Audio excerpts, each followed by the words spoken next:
Ladies and gentlemen, welcome. Today, I invite you to witness a story not of shouting or scandal, but of silence, sharp, deliberate, and devastating. What would you do if, on your 10th wedding anniversary, the person you loved handed you divorce papers over dinner? This isn't a story of rage.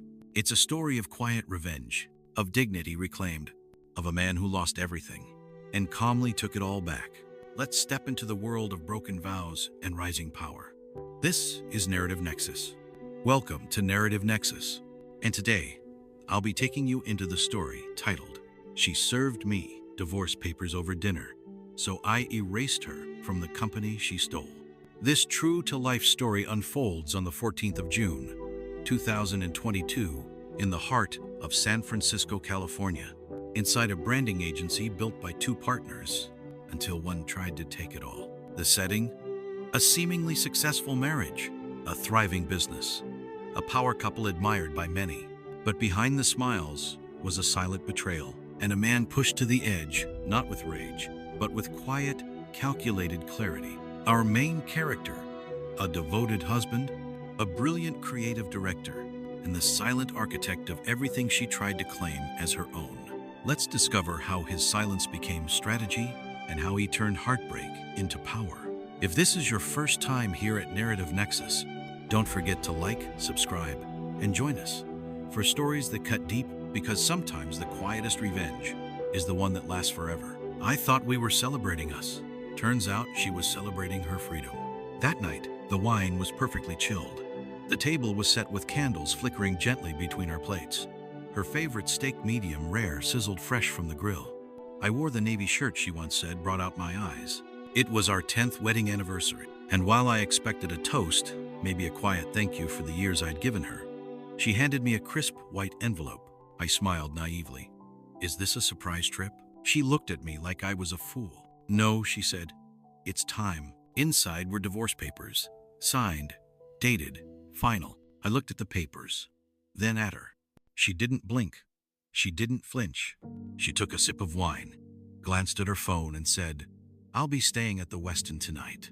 I remember the sound of the steak knife against her plate. The silence between us was louder than any argument could have been. She didn't cry. Neither did I, because the version of me that would have begged, he died the moment she slid that envelope across the table. And here's the part she didn't know.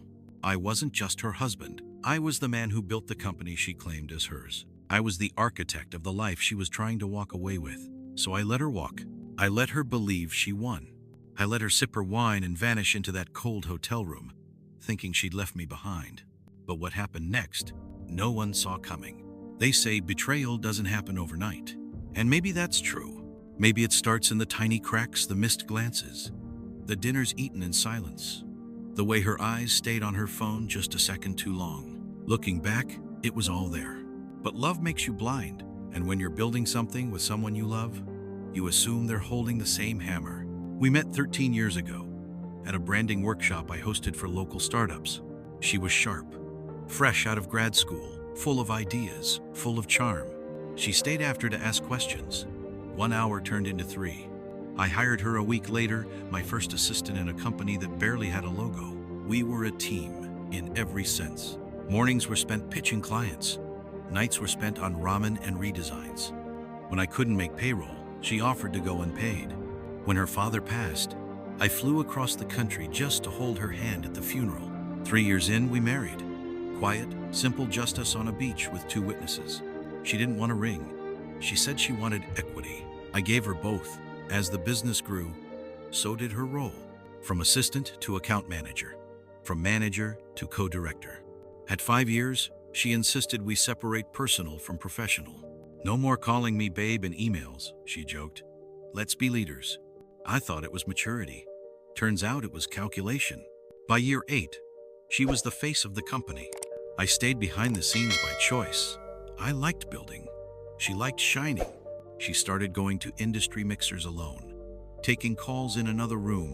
We stopped celebrating wins. We just moved on to the next. Then came the secrecy. The nights she didn't come home until 11 p.m. The makeup she applied for Zoom calls. The sudden rise in expensive handbags, business class flights, and hotel stays billed as client meetings. I asked once gently. Is there something I should know? She smiled and said, just trust me. And I did, because when you love someone, you don't check receipts. You believe what they tell you, even when their silence says more. 1 month before our anniversary, I got a call from a potential client. He was excited to meet the founder. I said, "You're speaking to him." He paused. "No, I meant your wife." She said she built the agency. That night, I found her new business cards. No mention of me, no mention of co-founder, just her name. And the tagline: creative architect, visionary leader, founder. I sat alone in my office, staring at the same walls we painted together, wondering when exactly I'd stopped being part of her story. Maybe the marriage ended long before the envelope. Maybe I just refused to read the signs. The hardest part wasn't the betrayal itself. It was realizing that I helped build the weapon she used to cut me out. Every late night, every strategy deck, every sacrifice. All of it rebranded in her image. I was the scaffolding. She just peeled away the canvas and claimed the masterpiece. I didn't confront her. Not the night I found the business cards. Not when the client mistook her for the founder. Not even when she came home late again and lied straight to my face. I didn't yell. I didn't ask. I simply watched. There's a particular kind of rage that doesn't explode. It crystallizes slow, sharp, silent, and once it hardens, it doesn't crack. That was me. A man sitting in the home he built with a woman he no longer recognized. She went on like nothing had changed. She still used our shared kitchen, our shared calendar, our shared name. But every morning, I watched her walk out the door wearing heels I hadn't seen before, carrying a designer bag she never mentioned buying, smiling at messages she never let me read. And every time she did, I took note. Literally, I started keeping a private log password protected, synced to the cloud. Dates, receipts, times she left, times she came back. I cross-referenced everything with company credit card statements, client records, emails. It didn't take long to see the pattern. She had built a second life, funded by the one we built together. She booked business trips that matched hotel stays 2 cities away from any client we had. She claimed new partnerships I'd never approved. She began promoting herself as founder and CEO on LinkedIn.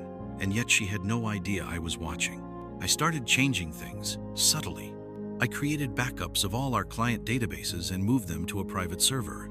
I reviewed all our legal contracts, discovering, to my relief, that every major vendor and client agreement was still signed under my name. She never checked. She never cared, so I kept going. I removed her administrative access from our financial systems, quietly switched 2-factor authentication codes to my private number, filed updates with the state to clarify our internal ownership structure, still 70% mine, even transferred control of intellectual property rights to a new holding company I created, without her name on it. None of it illegal, all of it quiet. I met with a lawyer I trusted, explained. I wanted to restructure the business for long-term protection. We drafted airtight operating agreements. Language so specific, so ironclad, that even the best legal team would struggle to undo it. I wasn't preparing for war.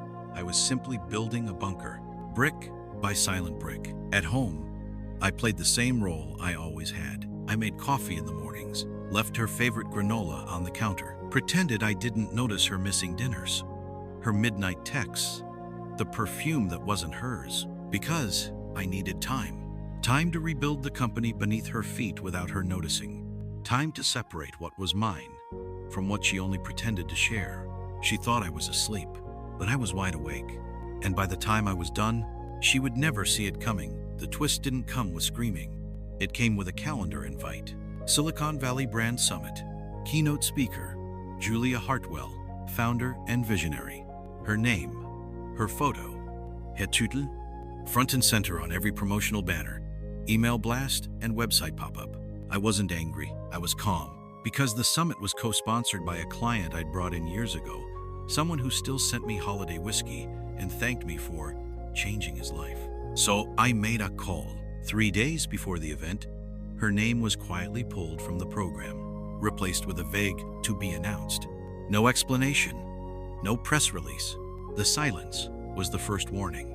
Then came the letter, delivered to her personal email by my attorney. a cease and desist order outlining the unauthorized use of trademarks, misrepresentation of company history, and violation of contractual obligations. She came home that night shaking. "What is this?" she asked, slamming her laptop shut. "I didn't look up from my book." "You told the world you built something you didn't? That has consequences. You're being petty." "No," I said. "I'm being precise." She left the house that night. I don't know where she went. But the next morning, her desk at the office was clean. No confrontation. No speech. Just gone. But I wasn't done. I called the board to a closed-door meeting. I presented a full dossier. Emails she'd sent misrepresenting her position. Expense reports flagged for personal gain. A flowchart connecting her to a private consulting firm she started in secret, using our client list. The room was silent. I didn't yell. I didn't beg for votes. I simply laid down the truth. And the truth did the rest. By unanimous vote, she was suspended from all executive duties, pending legal review. She didn't see it coming, because she thought I was still grieving. She mistook my silence for surrender, but I wasn't broken. I was building something new without her. I reached out to former colleagues, mentors, even her old assistant, the one she fired without notice. I told them what happened, not to gossip, to offer clarity. Most of them responded the same way. "We always wondered how long it would take for you to take it all back." For the first time in years, I walked into that office and felt like it was mine again, not just in name, but in spirit. I updated the company website, removed her biography, reinstated my original mission statement, and wrote a quiet blog post, "Coming home. No drama, no attack, just truth." The twist wasn't that I took her down, it's that I didn't need to raise my voice to do it. The press release hit inboxes at 10:04 a.m. on a Tuesday. Effective immediately, Julia Hartwell has been removed from all executive positions at Hartwell Creative due to breach of fiduciary duty, client misconduct, and internal policy violations.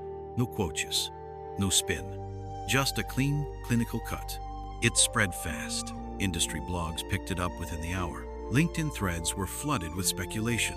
Former clients messaged mutual contacts asking, "What happened?" The woman who once stood center stage at branding conferences, who posed beside giant banners with her name in bold serif font, was now silent, offline, ghosted. She didn't respond to the press, didn't post a statement, didn't even deny it, because she knew there was nothing to deny. We had the receipts, we had the silence, we had her patterns mapped and printed. But that wasn't the worst part. It was watching her walk back into the office 2 days later, trying to act normal. She came in wearing all black sunglasses, high collar, hair tied tight. Not her usual performative self. She didn't speak to anyone, just marched to her desk and started packing her things. One by one, the awards, the signed photos, the acrylic plaque that once read founder and CEO. She turned it face down before sliding it into the box. No one helped her. No one said goodbye. Even her former assistant walked past without a glance. The same assistant she once belittled in front of clients for printing the wrong shade of blue. I watched from the corner office, the same office I built, then gave up, then reclaimed. She never looked up, never acknowledged me. And I didn't move.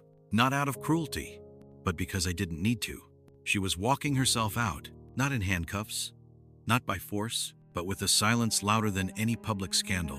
That's the thing about power. When you abuse it, it doesn't erupt, it erodes. Slowly, quietly, then all at once, she left the building with a single cardboard box and dignity that cracked with every step. And the irony? No one tried to stop her. Her personal brand collapsed just days after. Partnerships were pulled, speaking gigs canceled, TEDx rescinded their invite, Forbes removed her profile. People unfollowed. Sponsors withdrew. And for once, her inbox was probably empty. She used to say, "If you're not growing, you're dying." I wonder if she ever imagined what dying would feel like when the growth was built on someone else's bones. And still, I didn't celebrate. I didn't throw a party, didn't give interviews, didn't even say, "I told you so," because this wasn't about revenge. This was about truth restoring balance. She burned the bridge. I just never walked into the fire. It's been a year. The office runs smoother now, not just in logistics, but in energy.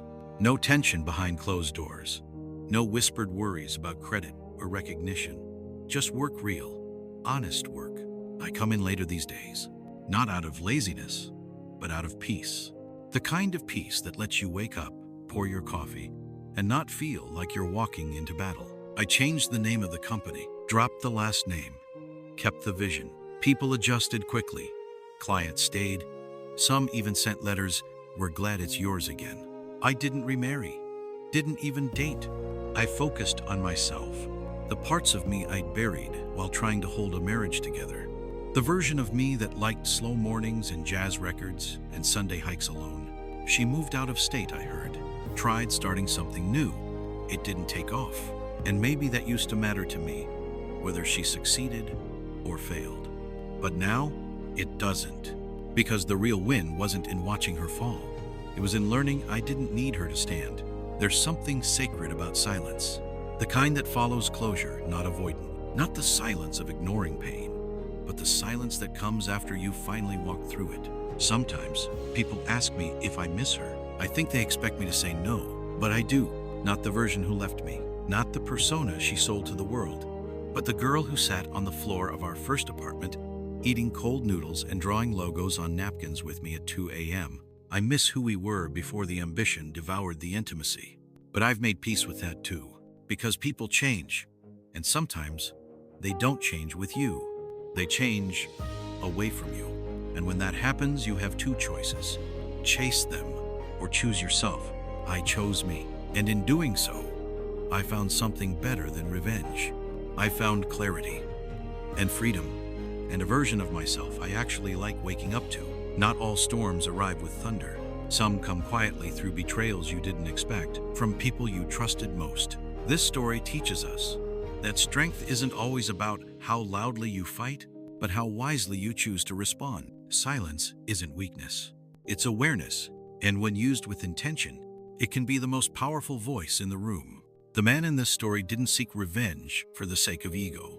He sought clarity for himself, for the truth, for what he built with his bare hands. In life, we may not always control how others treat us, but we can always control what we allow them to take from us. Your peace, your integrity, your sense of self, those things only you can protect.